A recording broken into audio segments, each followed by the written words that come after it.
എല്ലാവർക്കും നമസ്കാരം. ഇന്ത്യയിലെ ഏറ്റവും വിദ്യാഭ്യാസമുള്ള, വിവരമുള്ള, വൃത്തിയുള്ള, സംസ്കാരമുള്ള ജനം എന്നൊക്കെയാണല്ലോ മലയാളിയെ അല്ലെ കേരളീയരെക്കുറിച്ച് പറയുന്നത്. അപ്പോൾ അത്യാവശ്യമായിട്ടും നമ്മുടെ കേരളത്തിൽ നടപ്പാക്കേണ്ടുന്നതായ ചില പരിഷ്കാരങ്ങളെക്കുറിച്ച് അത്യാവശ്യമായി ഒന്ന് സംസാരിക്കാൻ ആഗ്രഹിക്കുന്നു. ഒന്ന്, നമ്മുടെ സംസ്ഥാനത്തിൻ്റെ ഇപ്പോൾ പേര് ഒന്ന് മാറ്റുന്നതിനെക്കുറിച്ച് വളരെ ഗൗരവമായി ആലോചിക്കേണ്ട സമയമായിട്ടുണ്ട്. ഇപ്പോൾ ഇന്ത്യയിൽ അതാണല്ലോ ഫാഷൻ, എല്ലാ സ്ഥലത്തിലെയും പേരുകളങ്ങ് മാറ്റുക.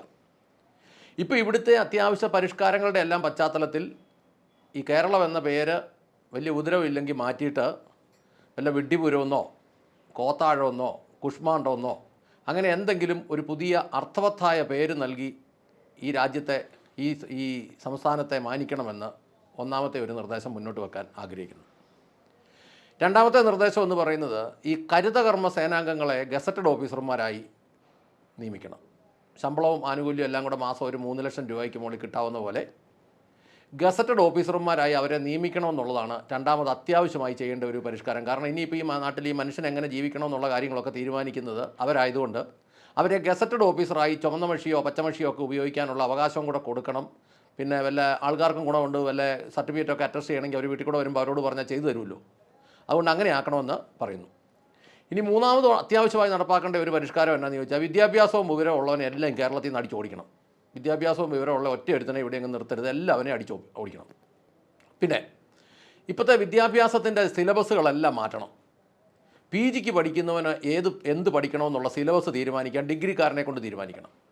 ഡിഗ്രിക്കാരൻ എന്ത് പഠിക്കണമെന്ന് പ്ലസ് ടുക്കാരനെ കൊണ്ട് തീരുമാനിക്കണം. പ്ലസ് 1 പ്ലസ് ടുക്കാരനെ കൊണ്ട് തീരുമാനിക്കണം.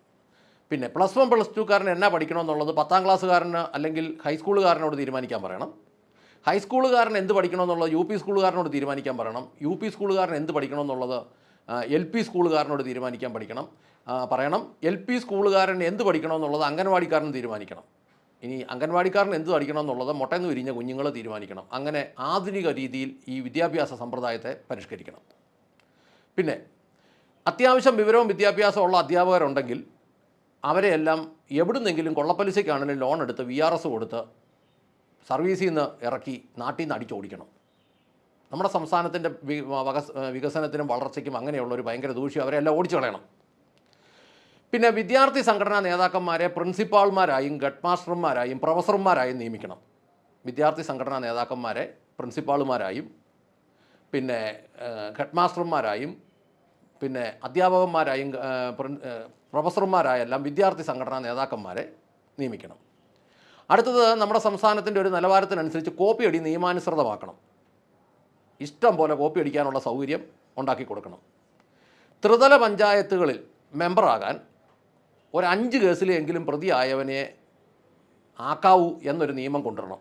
മിനിമം ഒരു 5 ക്രിമിനൽ കേസിലെങ്കിലും പ്രതിയായവനെ മെമ്പറാകാൻ, അതായത് പഞ്ചായത്ത്, ബ്ലോക്ക്, ജില്ലാ പഞ്ചായത്തുകളിലൊക്കെ മത്സരിക്കണമെങ്കിൽ മിനിമം യോഗ്യത 5 കേസിലെങ്കിലും പെട്ടവനാക്കി മാറ്റണം. MLA ആകാൻ ഒരു 5 കൊലക്കേസിലെങ്കിലും പ്രതിയാകുന്നവനെ നിയമം അനുവദിക്കാവൂ. ആ രീതിയിലേക്ക് നിയമങ്ങൾ മാറ്റി എഴുതണം. അതിനകത്ത് പീഡനമോ പോക്സോയോ പിടിച്ചുപറിയോ തട്ടിപ്പോ വെട്ടിപ്പോ ഒക്കെ ഉണ്ടെങ്കിൽ അത് അധിക യോഗ്യതയായി കണക്ക് കൂട്ടി അങ്ങനെയുള്ളവരെ മാത്രമേ മത്സരിപ്പിക്കാവൂ. പിന്നെ ഓരോ വാർഡിലെയും ഏറ്റവും വലിയ വിഡ്ഢിയെ അവിടുത്തെ മെമ്പറാക്കണം. അതിന് പ്രത്യേകിച്ച് വിഡ്ഢി എങ്ങനെ കണ്ടുപിടിക്കുന്നു ചോദിച്ചാൽ സ്ഥിരമായിട്ട് ഈ പാർട്ടിയുടെ പത്രങ്ങൾ വായിക്കുന്നവരെ തപ്പിപ്പിടിച്ചാൽ മതി. പത്രം വരുത്തുന്നവരെ അല്ല, പലരും വരുത്തുന്നതേ ഉള്ളൂ, വായിക്കുന്നില്ല. സ്ഥിരമായി ഇത് വായിക്കുന്നവനായിരിക്കും ആ സമൂഹത്തിലെ ഏറ്റവും വലിയ വിഡ്ഢി. അവനെ അങ്ങനെയുള്ളവരെ തപ്പിപ്പിടിച്ച് ഓരോ വാർഡിലെ മെമ്പർമാരാക്കണം. ഇനി വേറൊരു പ്രധാനപ്പെട്ട കാര്യം ഞാൻ സംസ്ഥാനത്ത് അതിപ്പോൾ നടപ്പാക്കി കഴിഞ്ഞു. പ്രതിപക്ഷം ഇല്ലാത്തതുപോലെ ഭരണപക്ഷം എന്നൊരു ഒറ്റ പക്ഷം മാത്രമേ ഇലക്ഷൻ കഴിയുമ്പോൾ കാണാവുള്ളൂ. അതുകൊണ്ട് ഇലക്ഷൻ്റെ സമയത്ത് എല്ലാം കൂടി ഒരുമിച്ച് നിന്ന് മത്സരിക്കണം, അല്ലെ അങ്ങോട്ടും ഇങ്ങോട്ടും മത്സരിക്കണം, നാട്ടുകാരെ കുരം കളിപ്പിക്കണം. ഇലക്ഷൻ കഴിയുമ്പം ഭരണ പ്രതിപക്ഷ വ്യത്യാസമില്ലാതെ എല്ലാവരും കൂടി ഒരുമിച്ച്, അത് ഏതാണ്ട് ഇപ്പം നടപ്പായതുകൊണ്ട് നടപ്പാക്കാൻ വലിയ പാടില്ല, അങ്ങനെയെല്ലാം കറക്റ്റാക്കണം. പിന്നെ ഈ ഭരണ നേതൃത്വത്തിലും പ്രതിനിധികളും ഒക്കെ ആയിട്ടുള്ളവർക്ക് ഇന്നുള്ള പേരുകളൊക്കെ മാറ്റി ചക്രവർത്തി, രാജാവ്, പ്രഭുക്കന്മാർ എന്നാക്കി മാറ്റിയാൽ വളരെ നല്ലതായിരിക്കും. ചക്രവർത്തി, രാജാവ്, പ്രഭുക്കന്മാർ. ഇനി അടുത്തത്, വീടുകളിലെ ക്ലോസറ്റിനകത്ത് പ്ലാസ്റ്റിക് കൂടുകൾ ഫിറ്റ് ചെയ്ത് മലം അതിനകത്ത് ശേഖരിക്കുകയും അതോടൊപ്പം വരുന്ന മൂത്രം കുപ്പികളിൽ ശേഖരിക്കുകയും ചെയ്ത് സംസ്കരിച്ച് അത് അത്യാധുനിക വളമാക്കി കൊടുക്കാത്ത വീട്ടുകാർക്കെതിരെയെല്ലാം കൃത്യമായ പിഴയിടണം. അതിനുള്ള സംവിധാനങ്ങൾ ഏർപ്പെടുത്തണം. അടുത്തത്, ചക്ക, ചക്കക്കുരു, കപ്പ ഇതുപോലെയുള്ള നാടൻ ഭക്ഷണങ്ങൾ കഴിക്കുന്നവർ വീട്ടിൽ നിന്ന് പുറത്തോട്ട് പോകുമ്പോൾ അന്തരീക്ഷ മലിനീകരണം നടത്തുന്നില്ല എന്നുള്ള പൊല്യൂഷൻ കൺട്രോൾ ബോർഡിൻ്റെ സർട്ടിഫിക്കറ്റ് കയ്യിൽ കരുതാത്തവർക്ക് എവിടെ കിട്ടിയാലും ഒരു 1000 രൂപ വെച്ച് പിഴയടിക്കണം. ചക്ക, ചക്കക്കുരു, കപ്പ തുടങ്ങിയ നാടൻ വിഭവങ്ങൾ കഴിച്ചിട്ട് വഴിയിലിറങ്ങുമ്പോൾ അന്തരീക്ഷത്തിൽ മലിനീകരണം ഉണ്ടാകാതിരിക്കാൻ പൊല്യൂഷൻ കൺട്രോൾ ബോർഡിൻ്റെ സർട്ടിഫിക്കറ്റ് ഇല്ലാത്തവർക്ക് അതിനൊക്കെ സർട്ടിഫിക്കറ്റ് കൃത്യമായിട്ട് ഏർപ്പെടുത്തണം. സർക്കാരിന് പിരിക്കാനുള്ള വകുപ്പുകൾ പറയുക. എന്നിട്ട് അത് കൃത്യമായിട്ട് അതില്ലാത്തവർക്ക് വഴിയിലെല്ലാം പിടിച്ച് പിഴ ഏർപ്പെടുത്തണം. നമ്മുടെ ഇവിടുത്തെ നിയമം അനുസരിച്ച് വാഹനങ്ങളെല്ലാം ഇടതുവശം വഴിയും ആളുകൾ വലതുവശം വഴി പോകണമെന്നാണ് നിലവിലുള്ള നിയമം. ഇനി വാഹനങ്ങൾ ഇടതുവശത്തൂടെ പൊക്കോട്ടെ, വലതുവശത്തൂടെ പോകുന്ന ആളുകൾ ഇടതുവശത്തൂടെ പോയാൽ അത് നിയമവിരുദ്ധമാണ്. എല്ലാവരും ഒരു 1500 രൂപ വെച്ച് എപ്പോൾ കിട്ടിയാലും പിഴ അടയ്ക്കണം. റോഡിൻ്റെ ഇടതുവശത്തൂടെ വാഹനങ്ങൾ പോകേണ്ട സൈഡിൻ്റെ പുറത്തെ സൈഡിൽ കൂടെ നടന്നു പോകുന്ന ആളുകൾക്കെല്ലാം ഒരു 1500 രൂപ വെച്ച് പിഴ അടപ്പിക്കണം. പിന്നെ മദ്യം, മയക്കുമരുന്ന്, സിഗരറ്റ് ഇതെല്ലാം സർക്കാരിനെ താങ്ങി നിർത്തുന്നതായതുകൊണ്ട് ഇത് ഉപയോഗിക്കാത്തവരെ എല്ലാം ക്രിമിനൽ കുറ്റവാളികളായി കൃത്യമായി കണ്ടുപിടിച്ച് പിഴ അടയ്ക്കണം. എന്ന് മാത്രമല്ല, മദ്യമടിച്ച് വഴി കിടക്കുന്നവരെ സർക്കാർ ചെലവിൽ വീട്ടിലെത്തിക്കണം. കാരണം അവർ സർക്കാരിൻ്റെ തന്നെ ഭാഗമായതുകൊണ്ടും സർക്കാരിനെ നിലനിർത്തുന്നവരായതുകൊണ്ടും അവരെ സർക്കാർ ചെലവുകളിൽ വീട്ടിലെത്തിക്കാനുള്ള നടപടികൾ എത്തിക്കണം. ഇനി അടുത്തത്, ഷഡ്ഡി, ബ്രേസറൊക്കെ ധരിക്കുന്നവർക്ക് പ്രത്യേകമായി നികുതി ഏർപ്പെടുത്തണം. ചുവന്ന അണ്ടർവെയർ ഉള്ളവർക്ക് അത് ഒഴിവാക്കി കൊടുക്കാം. ഷഡ്ഡിയും ബ്രേസറും ധരിക്കുന്ന ആളുകൾ, അത് ആണുങ്ങൾക്കാണെങ്കിൽ ജട്ടി, പെണ്ണുങ്ങൾക്ക് ഷഡ്ഡിയും ബ്രേസറും ഒക്കെ ധരിക്കുന്നവർക്കെല്ലാം പ്രത്യേകമായി നികുതി ഏർപ്പെടുത്തുകയും പ്രത്യേകമായി അത് ചുവപ്പ് കളറുള്ളത് ധരിക്കുന്നവർക്ക് നികുതി ഇളവ് കൊടുക്കുകയും ചെയ്യണം. മര്യാദയ്ക്ക് സംസാരിക്കാൻ അറിയാവുന്ന ആളുകൾക്കെല്ലാം മാന്യമായ ശിക്ഷ കൊടുത്ത് അവരെ ഒതുക്കിക്കളയണം. അലമ്പായിട്ട് സംസാരിക്കുന്നവരെല്ലാം പ്രോത്സാഹിപ്പിക്കണം. പിന്നെ ഫുട്ബോൾ, ക്രിക്കറ്റ്, ബാസ്ക്കറ്റ് ബോൾ ഇങ്ങനെയുള്ള ചീള് കളികളെല്ലാം നിരോധിച്ചിട്ട് അതെല്ലാം നമ്മുടെ നാട്ടിൽ നിന്ന് കളഞ്ഞിട്ട് നുണ പറച്ചിൽ, കൂട്ടിക്കൊടുപ്പ്, വേശ്യാവൃത്തി, കൊലപാതകം, ചൂതാട്ടം, പീഡനം, പോക്സോ ഇതെല്ലാം സംസ്ഥാനത്തിൻ്റെ വിനോദങ്ങളും മത്സര ഇനങ്ങളും ആക്കി മാറ്റണം. അത് സംസ്ഥാന നേതൃത്വം തന്നെ ഇടപെട്ട് അതിനെല്ലാം പ്രൈസും കൊടുക്കണം. ഈ ചീള് കേസെല്ലാം നമുക്ക് ഒഴിവാക്കി കളയണം.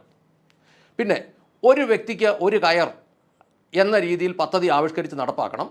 പേടിയുള്ളവർക്ക് ഒരു ഉണ്ട ഫ്രീ എന്നുള്ള ഒരു സിദ്ധാന്തത്തിൽ ഈ കയറെ കയറി ആത്മഹത്യ ചെയ്യാൻ പേടിയുള്ളവർക്ക് സർക്കാർ വക ഒരു ഉണ്ട ഫ്രീ അങ്ങനെ ആക്കണം. കാരണം കഴിഞ്ഞ ദിവസങ്ങളിൽ 100 രൂപ 2 വർഷം മുമ്പ് കരമുണ്ടായിരുന്ന ഒരു വസ്തുവിൻ്റെ കരമടയ്ക്കാൻ ചെന്നപ്പോൾ 2700 രൂപ. ഒരു കയർ ഒരു പദ്ധതി, അല്ലെങ്കിൽ ഒരു വ്യക്തി ഒരു കയർ പദ്ധതി അത്യാവശ്യമായിട്ട് നടപ്പാക്കണം. അല്ലെങ്കിൽ അത് പേടിയുള്ളവർക്ക് ഒരു ഉണ്ട ഫ്രീ എന്നൊരു പദ്ധതിയും നടപ്പാക്കണം. പിന്നെ കേരളത്തിലെ വീടുകളുടെ എല്ലാത്തിൻ്റെയും ഫ്രണ്ട് ഭാഗത്ത് ഉത്തര കൊറിയൻ പ്രസിഡൻറ്റിൻ്റെ ഫോട്ടോ വെക്കാൻ ഗവൺമെൻറ് ഓർഡർ ഇറക്കണം. ഉത്തര കൊറിയൻ പ്രസിഡൻറ്റിൻ്റെ ഫോട്ടോ, അല്ലെങ്കിൽ അതുപോലെയുള്ള ഏതെങ്കിലും ഒരു പ്രസിഡൻറ്റിൻ്റെ ഫോട്ടോ വെക്കാൻ ഇറക്കിയാലും മതി. ഇനി അടുത്തത്, പ്രൈവറ്റ് ബസ്സുകളിലും ഗവൺമെൻറ് ബസ്സുകളിലും യാത്ര ചെയ്യുന്നവർ പെർഫ്യൂം അടിക്കരുത്, മുല്ലപ്പൂ വെക്കരുത്, പൂ വെക്കരുത് എന്നുള്ള ഒരു ഓർഡറും കൂടി ഇറക്കണം. കാരണം ഈ ഡ്രൈവർ എന്തെങ്കിലും കാരണവശാൽ ഇതിൻ്റെ മണം പിടിച്ചു പോയെങ്കിൽ ശ്രദ്ധ പിടിവിട്ട് പോകുമല്ലോ. അതുകൊണ്ട് പ്രൈവറ്റ് ബസ്സുകളിൽ പോകുന്നവർ പെർഫ്യൂം അടിക്കരുത്, മുല്ലപ്പൂ വെക്കരുത്, പൂ വെക്കരുത്, നല്ല സോപ്പിട്ട് കുളിക്കരുതെന്നും കൂടെ വേണേൽ വെച്ചോ. അങ്ങനെ ഒരു ഓർഡറും കൂടെ ഗവൺമെൻറ് ഇറക്കണം.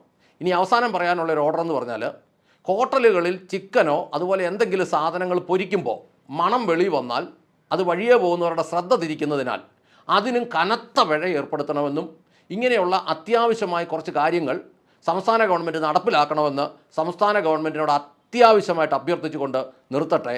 നന്ദി, നമസ്കാരം.